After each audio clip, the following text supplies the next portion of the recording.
बोलो गुरुदेव भगवान की जय। प्यारे कृष्ण कन्हैया लाल की जय।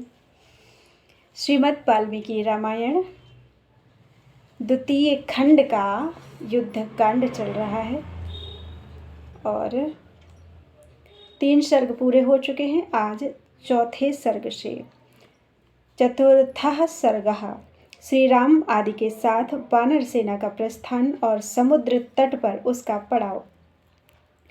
श्रुत्वा हनुमतो वाक्यं यथा वदनुपूर्वशः ततो अब्रवीन् महातेजा रामः सत्यपराक्रमः। हनुमान जी के वचनों को क्रमशः यथावत रूप से सुनकर सत्य पराक्रमी महातेजस्वी भगवान श्री राम ने कहा,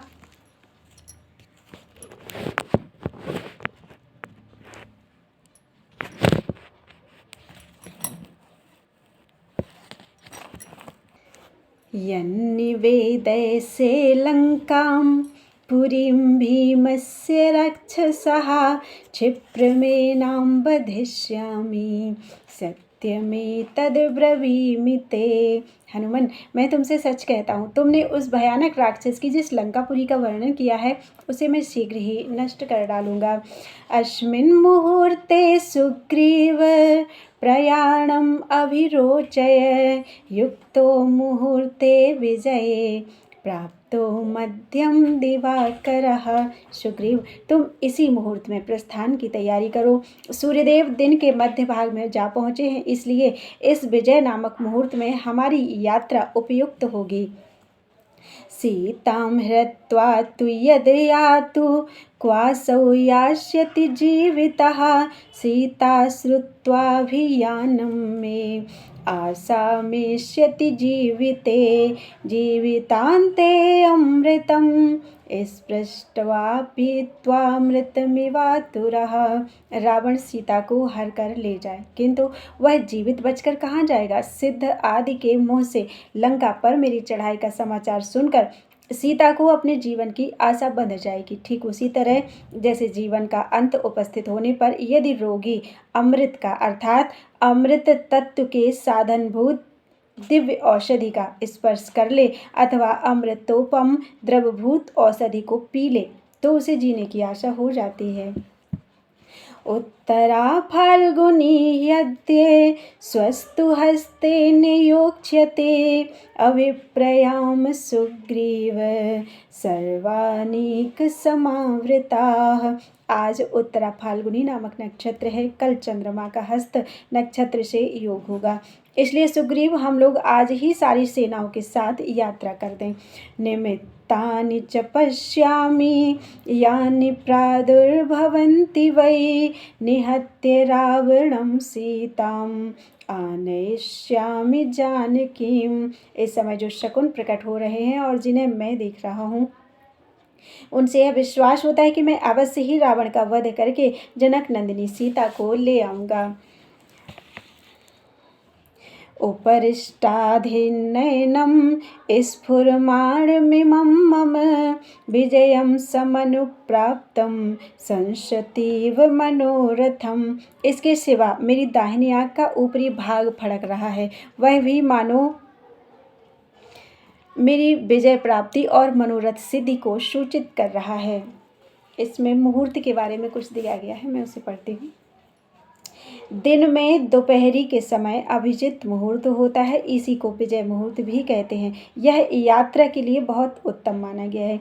यद्यपि भुङ्क्तौ दक्षिण यात्रायां प्रतिष्ठायां द्विजन्मनि आधाने च ध्वजारोहे मृत्युदः स्यात् सदाभिजित। इस ज्योतिष रत्नाकर के वचन के अनुसार उक्त मुहूर्त में दक्षिण यात्रा निषिद्ध है, तथापि किष्किंधा से लंका दक्षिण पूर्व के कोण में होने के कारण वह दोष यहाँ नहीं प्राप्त होता। चलिए आगे चलते हैं। ततो वानरराजेन लक्ष्मणेन सुपूजिता उवाच रामो धर्मात्मा पुनरप्यर्थ कोविदः।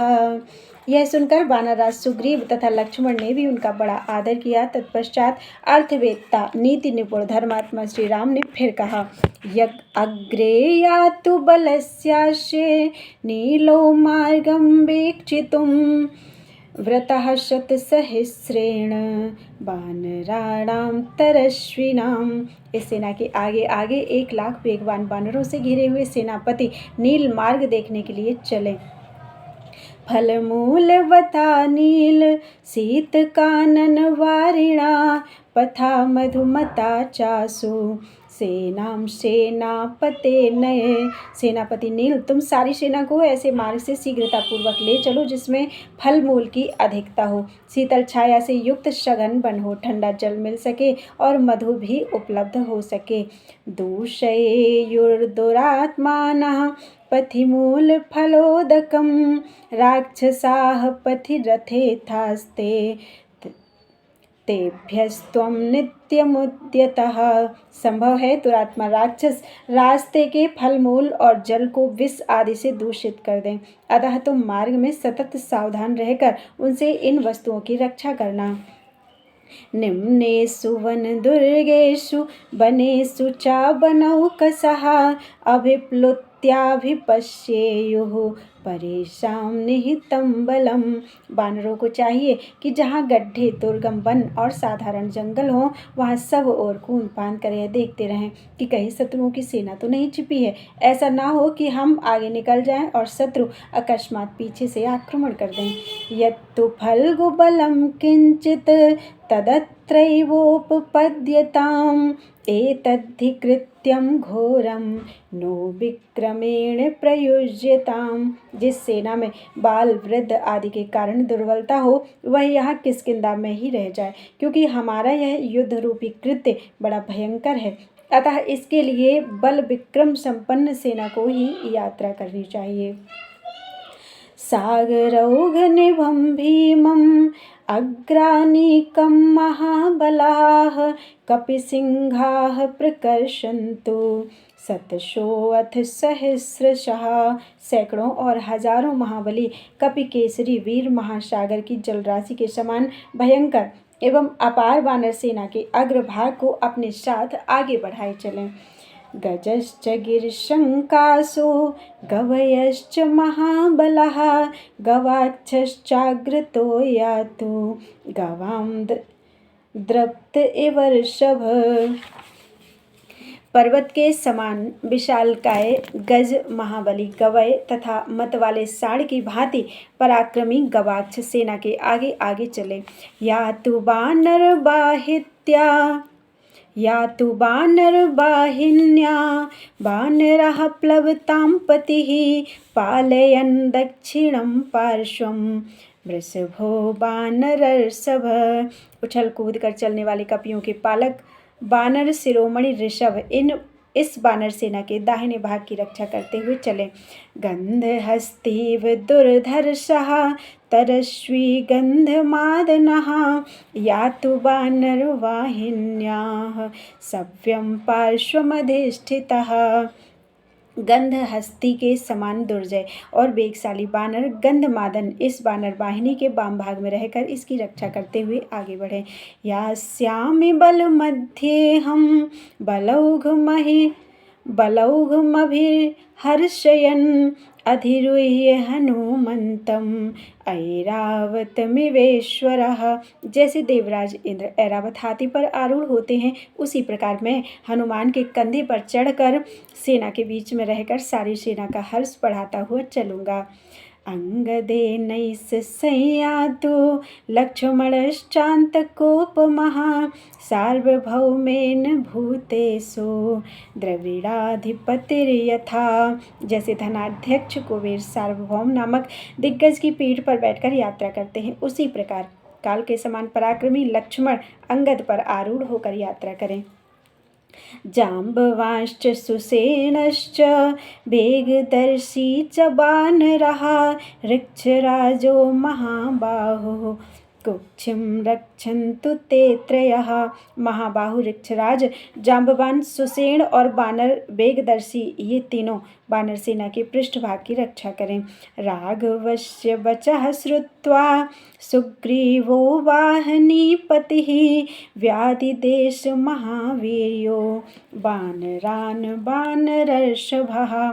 रघुनाथ जी का यह वचन सुनकर महापराक्रमी वानर शिरोमणि सेनापति सुग्रीव ने उन वानरों को यथोचित आज्ञा दी। ते वानरगणाः सर्वे समुत्पत्य महौजसः गुहाभ्यः शिखरेभ्यश्च आसु पुप्लुविरे तदा। तब वे समस्त महाबली वानरगण अपनी गुफाओं और शिखरों से शीघ्र ही निकलकर उछलते कूदते हुए चलने लगे। ततो वानरराजेन लक्ष्मणेन च पूजितः जगाम रामो धर्मात्मा ससैन्यो दक्षिणां दिशम।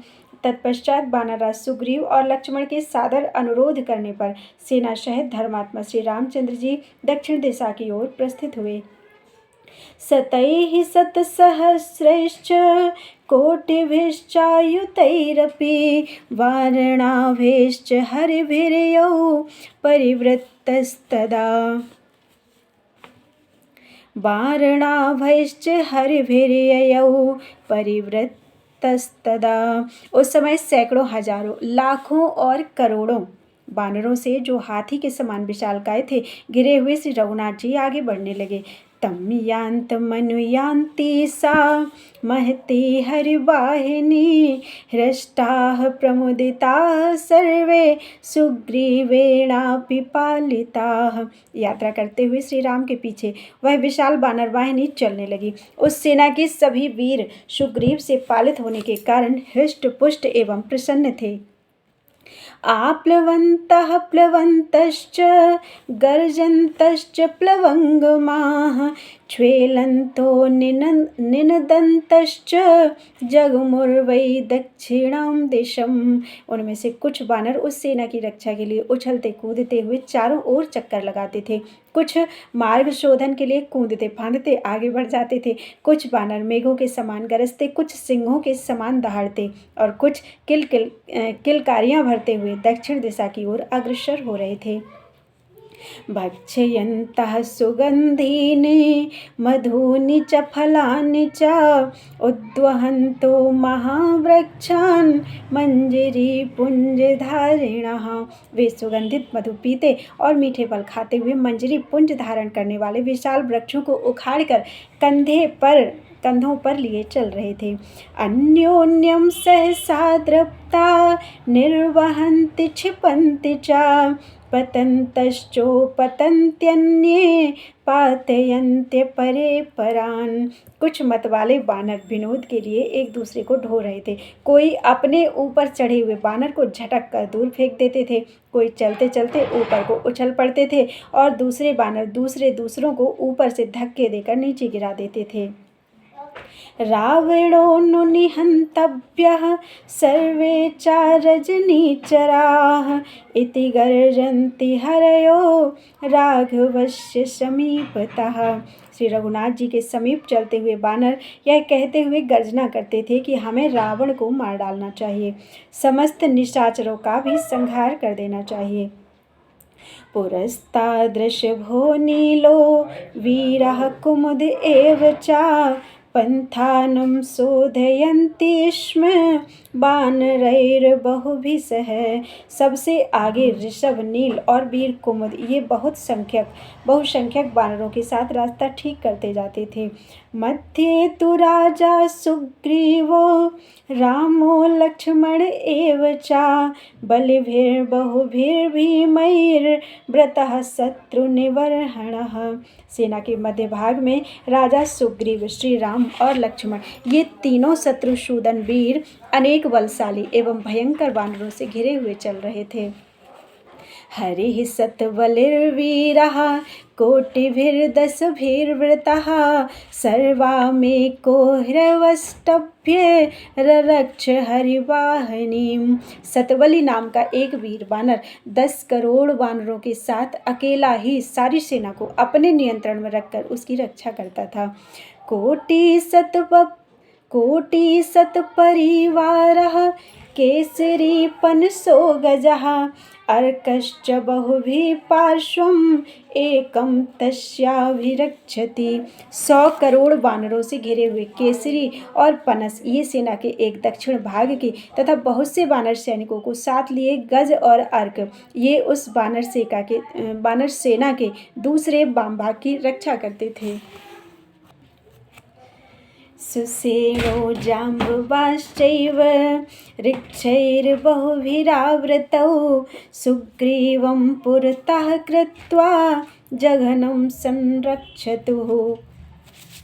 बहुसंख्यक भालुओं से घिरे हुए सुसेन और जाम्बवान ये दोनों सुग्रीव को आगे करके सेना के पिछले भाग की रक्षा कर रहे थे।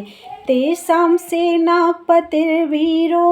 नीलो वानरपुंगवः सम्पतन् प्लवतां श्रेष्ठः तद्बलं पर्यवारयत। उन सबके सेनापति कपिश्रेष्ठ वानर शिरोमणि वीरवर नील उस सेना की सब ओर से रक्षा एवं नियंत्रण कर रहे थे। दरीमुखः प्रजङ्घश्च जम्भो अथ रसभः कपिः सर्वतश्च ययुर्वीराः त्वरयन्तः प्लवंगमान। दरीमुख प्रजंघ जंभ और रसभ ये वीर सब ओर से वानरों की शीघ्र आगे बढ़ने की प्रेरणा देते हुए चल रहे थे। एवं ते हरिशार्दूला गच्छन्ति बलदर्पिताः अपश्यन्ति गिरिश्रेष्ठं सह्यं गिरिशतायुतम्। इस प्रकार वे बलोन्मत्त कपिकेसरी वीर बराबर आगे बढ़ते चले गए। चलते चलते उन्होंने पर्वत श्रेष्ठ सह्यगिरि को देखा जिसके आसपास और भी सैकड़ों पर्वत थे। सरांसि च सुफलानि तटाकानि वराणि च रामस्य शासनं ज्ञात्वा भीमकोपस्य भीतवत् वर्जयन् नागराभ्यासांस् तथा जनपदानपि सागरौधनिभं भीमं तद्वानरबलं महत् निस्सर्प महाघोरं भीमघोषमिवार्णवम्। रास्ते में उन्हें बहुत सी सुंदर सरोवर और तालाब दिखाई दिए जिनमें मनोहर कमल खिले हुए थे। श्री रामचंद्र जी की आज्ञा थी कि रास्ते में कोई किसी प्रकार का उपद्रव ना करे। भयंकर कोप वाले श्री रामचंद्र जी के इस आदेश को जानकर समुद्र के जल प्रवाह की भांति अपार एवं भयंकर दिखाई देने वाली वह विशाल वानर सेना भयभीत सी होकर नगरों के समीपवर्ती स्थानों और जनपदों को दूर से ही छोड़ती चली जा रही थी। विकट गर्जना करने के कारण भयानक शब्द वाले समुद्र की भांति वह महाघोर जान पड़ती थी। तस्य दासरथेः पार्श्वे शूरास्ते कपिकुञ्जरः तूर्णमापुप्लुवुः सर्वे सदस्वा इव चोदिताः। वे सभी शूरवीर कपिकुंजर हाके गए अच्छे घोड़ों की भांति उछलते कूदते हुए तुरंत ही दशरथ नंदन श्री राम के पास पहुंच जाते थे। कपिभ्यां मुह्यमानौ तौ शुशुभाते नरर्षभौ महतभ्यामिव संस्पृष्टौ ग्रहाभ्यां चंद्रभास्करौ। हनुमान और अंगद इन दो वानर वीरों द्वारा ढोए जाते हुए वे नरश्रेष्ठ श्री राम और लक्ष्मण शुक्र और बृहस्पति इन दो महाग्रहों से संयुक्त हुए चंद्रमा और सूर्य के समान शोभा पा रहे थे। ततो वानरराजेन लक्ष्मणेन सुपूजितः जगाम रामो धर्मात्मा ससैन्यो दक्षिणां दिशम। उस समय वानरराज सुग्रीव और लक्ष्मण से सम्मानित हुए धर्मात्मा श्री राम सेना सहित दक्षिण दिशा की ओर बढ़े जा रहे थे। तमंगद गतो रामं लक्ष्मणः सुभया गिरा उवाच परिपूर्णार्थं पूर्णार्थ प्रतिभानवान। लक्ष्मण जी अंगद के कंधे पर बैठे हुए थे। वे शकुनों के द्वारा कार्यसिद्धि की बात अच्छी तरह जान लेते थे। उन्होंने पूर्ण काम भगवान श्री राम से मंगलमयी वाणी में कहा। हृताम्बाप्य वैदेहीं क्षिप्रं हत्वा च रावणं समृद्धार्थः समृद्धार्थं अयोध्यां प्रति यास्यसि। महान्ति च निमित्तानि दिवि भूमौ च राघव शुभानि तौ पश्यामि सर्वाण्येवार्थ सिद्धये। रघुनंदन, मुझे पृथ्वी और आकाश में बहुत अच्छे अच्छे शकुन दिखाई देते हैं।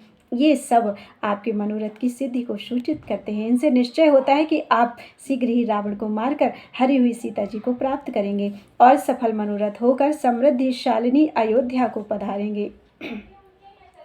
अनुवाति शिवो वायुः सेनां मृदुहितः सुखः पूर्णबलगुश्वराश्चे मे प्रवदन्ति मृगद्विजाः प्रसन्नाश्च दिशः सर्वा विमलश्च दिवाकरः उष्णा च प्रसन्नार्चिरनुत्वां भार्गवो गतः ब्रह्मराशिर्विशुद्धश्च शुद्धाश्च परमर्षयः अर्चिष्मन्तः प्रकाशन्ते ध्रुवं सर्वे प्रदक्षिणम्। देखिए, सेना के पीछे शीतल मंद हितकर और सुखमय समीर चल रहा है। ये पशु और पक्षी पूर्ण मधुर स्वर में अपनी अपनी बोली बोल रहे हैं। सब दिशाएं प्रसन्न हैं। सूर्यदेव निर्मल दिखाई दे रहे हैं।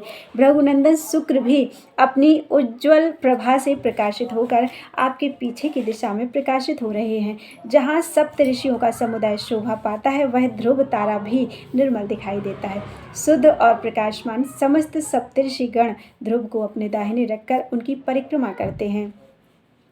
त्रिशंकुर विमलो भाति राजर्षिः सुपुरोहितः पितामहः पुरोष्माकम् इक्ष्वाकूणां महात्मनां। हमारे साथ ही महामना इक्ष्वाकु वंशियों के पितामह राजर्षि त्रिशंकु अपने पुरोहित वशिष्ठ जी के साथ हम लोगों के सामने ही निर्मल कांति से प्रकाशित हो रहे हैं। विमले च प्रकाशे ते विशाखे निरुपद्रवे नक्षत्रं परमस्माकम् इक्ष्वाकूणां महात्मनां। हम महामनस्वी इक्ष्वाकु वंशियों के लिए जो सबसे उत्तम है, वह विशाखा नामक युगल नक्षत्र निर्मल एवं उपद्रव शून्य अर्थात मंगल आदि दुष्ट ग्रहों की आक्रांति से रहित होकर प्रकाशित हो रहा है।